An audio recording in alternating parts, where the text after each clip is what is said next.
अदिति, क्या आपको लगता है कि अब जब हम आधी आबादी की बात करते हैं, महिलाएं उसमें सम्मिलित होती है, हम संसद के अंदर उनके हक की बात करते हैं, तो इस समय विमेन एम्पावरमेंट को लेकर या विमेन शक्ति को लेकर के, महिला सशक्तिकरण को लेकर के कुछ और भी ऐसा है जो भारत में इस समय अछूता रह गया है? क्योंकि एक तो सबसे बड़ी बात यह है कि सेना की तरफ से जब ऑपरेशन सिंदूर के बाद प्रेस कॉन्फ्रेंस होती है तो वहाँ पर जो महिलाएं वहाँ पर मौजूद थी, उन्होंने ही प्रेस कॉन्फ्रेंस भी किया। उसके बाद ये सांसदों की टीम जाती है जिसमें महिलाओं की भूमिका अहम होती है। ऐसे में जो आधी आबादी वाला कॉन्सेप्ट है जिसमें लगातार राजनीति भी होती है, वो यहाँ पर कितना पुख्ता होती हुई नजर आती है? ये एक आपने साइकोलॉजिकल सवाल भी है, ये एक देश का जो है विजन के लिहाज से भी एक इम्पॉर्टेंट सवाल है और एक महिला के जीवन के लिहाज से भी एक इम्पॉर्टेंट सवाल आपने किया है जिस पे शायद डिबेट और डिस्कशन होना चाहिए। देखिए, आरक्षण किसको मिलता है? आरक्षण मिलता है जो व्यक्ति या जो समाज का वो हिस्सा जो उतना पावरफुल नहीं होता, यानी जो कमज़ोर होता है। तो सबसे पहली बात कि भले ही 27 साल बाद महिला आरक्षण दिया गया है, लेकिन आरक्षण उसी समाज या उसी ग्रुप या उसी व्यक्ति के साथ जुड़ता है जो कमज़ोर होता है। तो क्या महिलाओं को आरक्षण की अभी भी ज़रूरत है? क्या जो आधी आबादी कहने वाली जिनको कहा जाता है, जिनसे हम वोट भी एक्सपेक्ट करते हैं, खाना भी एक्सपेक्ट करते हैं, समाज में सभ्यता भी एक्सपेक्ट करते हैं, समाज को आगे बढ़ाने वाली, परिवार को पढ़ाने वाली, एक महिला पढ़ी लिखी हो तो पूरा परिवार पढ़ लेता है कहा जाता है, से लेकर वो तब घर की एक जिसे इज्जत कहा जाता है, उसको अभी भी आरक्षण या कोई उंगली पकड़ के आगे ले जाए उसकी ज़रूरत है क्या? तो मुझे लगता है कि जो आपने कहा कि अभी और क्या ज़रूरत है आधी आबादी के लिए, तो सबसे पहले ज़रूरत है कि जो वास्तविकता में पुरुष और महिलाओं को इक्वल अगर मानते हैं आप, आधी आबादी आधा मानते हैं, आधा आधा दोनों को, तो आरक्षण शब्द महिलाओं के साथ नहीं जुड़ना चाहिए।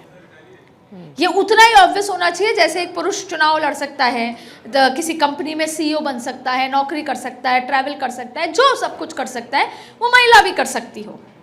तो आरक्षण जोड़ना कि अभी भी उनको सिर्फ 33% आरक्षण मिलेगा, जबकि वो देश की आधी आबादी से ज्यादा संख्या बढ़ चुकी है, जबकि वो पॉलिटिकल पार्टीज के साथ अगर जुट जाए, वोट देने लग जाए, तो वो सत्ता के बाहर और अंदर कर सकती हैं, वो सब कुछ कर सकती हैं, लेकिन इसके बावजूद भी उनके साथ आरक्षण जुड़ा हुआ है। ये तो हुआ एक पहलू कि अभी भी हमें बराबरी लाने के लिए आरक्षण देना पड़ रहा है, ना कि हम अपनी सोच बदल पा रहे हैं। और उस आरक्षण देने के बावजूद भी जब तक वो लागू नहीं होगा तब तक 33% भागीदारी दे ही नहीं रहे। आज भी वोट जब टिकट दी जाती है तो 33% महिलाओं को नहीं दी जा रही है। क्यों? क्योंकि वो कानून अभी तक लागू नहीं हुआ है।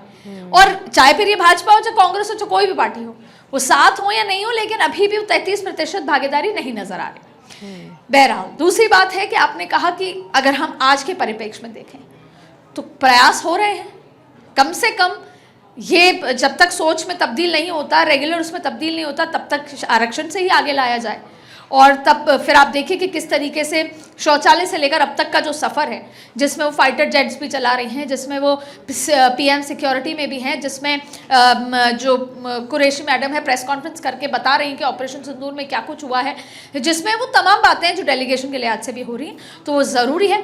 अब इसका जो राजनीतिक मायना ये है कि कहीं ना कहीं देश में महिलाओं को एक मैसेज जा रहा है, और ऐसा मैसेज कि आपको अगर हज जाना है तो जरूरी नहीं है कि आपके साथ कोई जाए। नहीं तो पहले था कि हज जा रहे हैं तो उसके काफी सारे कानून थे, वो डाइल्यूट किए गए, सशक्त किया गया, या महिलाओं को भी ये किया, तमाम तरीके के जो सशक्त उनको किया गया है।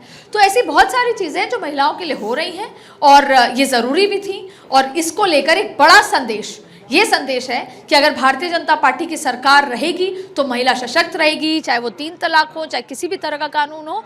ऐसे में भारतीय जनता पार्टी अगर चुनावी लिहाज से, राजनीतिक लिहाज से कहें तो वो महिलाओं को मैसेज देना चाहती हैं कि केवल इकलौती देश की आज़ादी के बाद से अब तक इकलौती एक पार्टी है जो महिलाओं के बारे में सोच रही है, नरेंद्र मोदी की लीडरशिप में। इसलिए आपको हर राज्य में उनको जिताना चाहिए, जैसे महाराष्ट्र में जिताया, हरियाणा में जिताया, दिल्ली में जिताया, जिससे कि हम महिला को और सशक्त कर सकें, आपके जीवन को और बेहतर बना सकें। तो इस सिक्के के 2 पहलू हैं।